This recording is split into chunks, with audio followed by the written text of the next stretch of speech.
Israel Gaza இடையே நீண்ட காலமாக நடைபெற்று வரும் போரில் இதுவரை சுமார் 46,000 பாலஸ்தீனியர்கள் பலியாகி உள்ளனர்.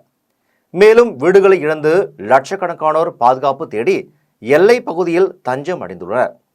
இதனையடுத்து போரை நிறுத்துவதற்காக கத்தார், எகிப்து உள்ளிட்ட நாடுகள் இரு தரப்பினரிடமும் தொடர்ந்து பேச்சுவார்த்தை நடத்தியதை தொடர்ந்து இரு தரப்பினர் இடையே போர் நிறுத்த ஒப்பந்தம் கையெழுத்தானது.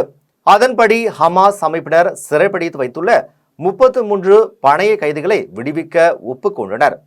அதேபோல் தங்களிடம் உள்ள பணைய கைதிகளை விடுவிக்கவும் புலம்பெயர்ந்த பாலஸ்தீனியர்கள் தங்களது சொந்த கிராமத்திற்கு செல்ல வகை செய்யவும் இஸ்ரேல் ஒப்புக்கொண்டது.